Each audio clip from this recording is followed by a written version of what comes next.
विशालकुले श्रीमती जयपताका समिति नाम नमाचार्य पदाय मिताय कृपापदाय गौरवता जय गुरु महाराज की। श्रीमद जयपताका स्वामी गुरु महाराज जी शुभ बेस पूजा महोत्सव की। तो गुरु महाराज जी तो अनंत लीला আছে আর এখন শর্ট টাইম চলছে দু একটা বল ছোট ছোট লীলা। তো বলা যে গুরু মহারাজ মানে গুরুদেবকে বলা হচ্ছে ভলিউমটা কমে গেল। উনি কোনো সাধারণ আমাদের মতো জীব না, বলা হচ্ছে উনি সাক্ষাৎ হরি বলা হয়। সাক্ষাৎ হরি মানে ভগবানেরই মানে শক্তি। তো একবার মানে ভক্তি সিদ্ধান্ত সরস্বতী ঠাকুর শিল প্রভুপাদের মানে আবির্ভাব তিথিতে শিল প্রভুপাদকে মানে ওনার শিষ্য প্রভুপাদকে বলা হয়েছিল যে তুমি ভক্তি সিদ্ধান্ত সরস্বতী ঠাকুরের গুণকীর্তন করার জন্য। তো প্রভুপাদ বলেছিল যে উনি তো মানে গোলক বৃন্দাবনের বাসী, ওনার সম্বন্ধে আমার বলার কোনো যোগ্যতাই নেই। তো ঠিক তদ্রুপ আমাদের যে গুরু মহারাজ উনি যে শ্রী চৈতন্য মহাপ্রভু মানে পার্শ্বদ, এটা শিল প্রভুপাদ নিজে বলেছে। তো একবার মানে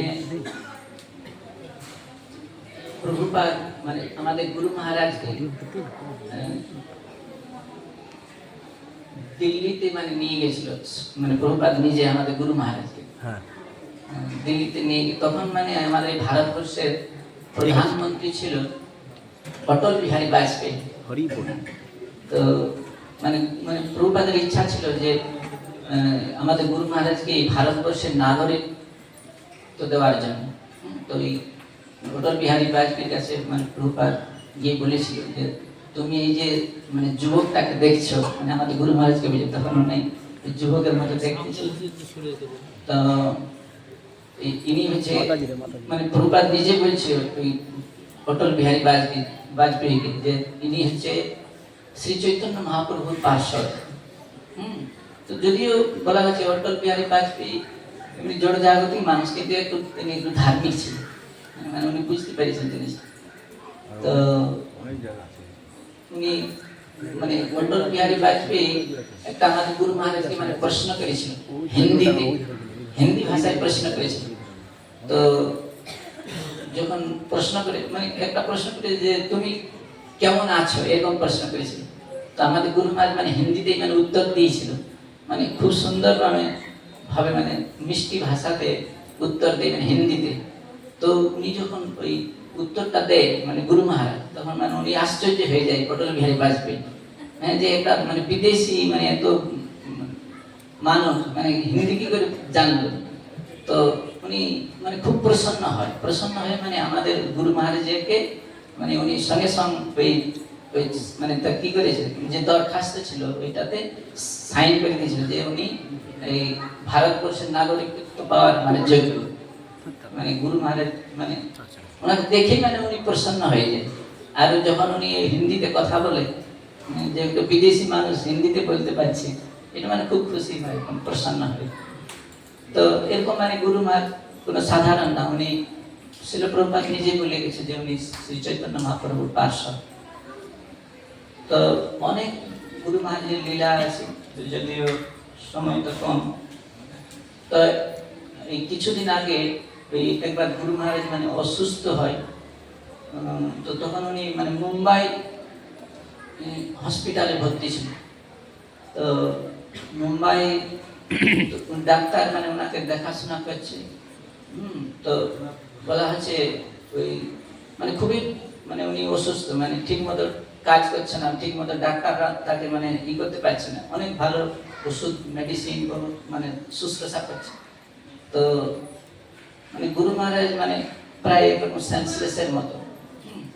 তো কি হয়েছে মানে মানে ওই একদিন ওই বিকাল দিকটায় প্রায় ওই 4টা-5টার দিকে বিকাল দিকে মানে ওই বিষ্ণু দূতরা চলে এসেছে আমাদের গুরু মহারাজকে নিয়ে যাওয়ার জন্য। তো যখন বিষ্ণু দূত চলে এসে তো আমাদের গুরু মহারাজকে বলছে যে তুমি চলো এই এখান থেকে, মানে ওনারা নিয়ে যেতে চাইছে আমাদের গুরু মহারাজকে। তো আমাদের গুরু মহারাজ বলছে না আমি যাব না, ওই যে আমার এখন অনেক মানে কাজ বাকি আছে, মানে বলা হচ্ছে প্রভুপাদ আমাদের গুরু মহারাজকে প্রায় অনেকগুলো মানে কাজ দিয়ে গেছে, তো ওইগুলো এখন মানে বলছে পূর্ণ হয়নি আমার। আমি তো যদি ওখানে চলে যাই ভগবত ধামে, তখন আমি আমার গুরুদেবকে আমি কি জবাব দেব? এখন অসম্পূর্ণ কাজ ফেলে আমি কি যেতে পারি? তখন বিষ্ণু তো তার সব পালিয়ে গেছে। এরকম অনেক গুরু মারছে। তো একবার মানে তখন গুরু মহারাজ বৃন্দাবনে ছিল, হ্যাঁ বৃন্দাবনে ছিল, তখন মানে প্রভুপাদের সাথে মানে গেছিল বৃন্দাবন। তো সেই সময় মানে একবার মানে মায়াপুরের মানে দায়িত্ব ছিল আমাদের গুরু মহারাজের। তো একবার মুসলমানদের সাথে মানে ভক্তদের একবার মানে খুব ঝগড়া হয়। তো ঝগড়া হয়, তো মানে যখন ওই মুসলমানরা কমপ্লেন করে দিয়েছিল থানাতে গিয়ে, জেলখানায়, তো পুলিশ মানে সব চলে এসেছিল, অনেক ভক্তরা মানে ধরে নিয়ে যায় জেলখানাতে। তখন ওই কি বলে ওই সামনে যে জায়গাটা, না ওইখানে মানে একটা জেলখানা, ওই জায়গাটার নাম না না জেলখানা আছে কৃষ্ণনগর, ওই কৃষ্ণনগর কাছাকাছি। তো অনেক ভক্তকে ধরে নিয়ে গেছে। তো ধরে নিয়ে যাওয়াতে তখন মানে গুরু মা ছিল না মানে মায়াপুরে। তো প্রভুপাদ যখন জানতে পারে যে এরকম মানে মানে ভক্তরাকে জেলখানায় নিয়ে যাওয়া হয়েছে, তখন আমাদের গুরু মহারাজকে তাড়াতাড়ি মানে মায়াপুরে পাঠিয়ে দিয়েছে প্রভুপাদ। তো গুরু মহারাজ চলে এসেছে মায়াপুরে। তো আসার পরে তো উনারা তো দেখাশোনা করতে হবে, তখন তার বেশি ভক্ত ছিল না, যতগুলো ভক্ত ছিল সবাইকে মানে জেলখানায় নিয়ে গেছে। আর এখন মানে গুরু মহারাজ যখন মায়াপুরে চলে এসেছে, তো উনারাকে তো ভক্তরা তার বাইরের কিছু খাবে না, প্রসাদ ছাড়া তো আর খাবে না, নিজে গুরু মহারাজ মানে রান্না করে এখানে নিয়ে যেত কৃষ্ণনগরে জেলখানাতে প্রসাদ, আর মানে বেশি বেশি করে প্রসাদ নিয়ে যেত আর সব ভক্তরাকে দিত। আর যারা আরো আলাদা মানে কয়েদি ছিল তারা মানে ওই প্রসাদ পেত, আর পুলিশরাকেও মানে প্রসাদ খাওয়াতো।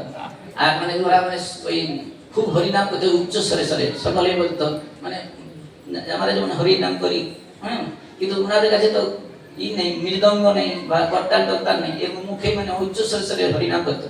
তো মানে উচ্চ স্বরে হরিনাম করতো, তো ওনার মানে বিরক্ত হতো পুলিশরা যে এরা কবে মানে বেরোবে আমাদের এখান থেকে, মানে তাহলে আমরা বাঁচি। তো এরকম বারবার মানে কয়েকদিন হয়ে যায়, হয়ে যাওয়াতে একদিন কি হয়েছে মানে ওনারা বিরক্ত হয়ে সব ভক্তকে মানে বার করে দিয়েছে যে যা তোমরা ওই মন্দিরে গিয়ে হরিনাম করো। তখন সব মানে ওরা মানে বেরিয়ে চলে এসেছে, আর সব হরিনাম করতে করতে মন্দিরে ফিরে এসেছে।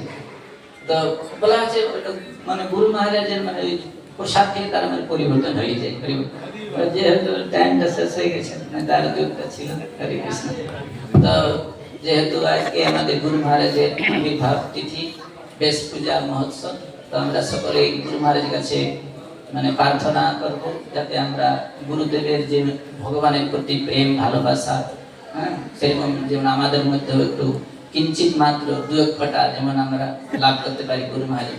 তো সকলে আমরা একবার গুরু মহারাজের জন্য আমরা সকলে উচ্চ স্বরে হরিনাম করব, যাতে গুরু মহারাজ অনন্তকাল ধরে মানে কোটি কোটি বছর ধরে এই জগতে থাকে আর প্রচার করতে থাকে সারা পৃথিবীতে। সকলে হরে কৃষ্ণ হরে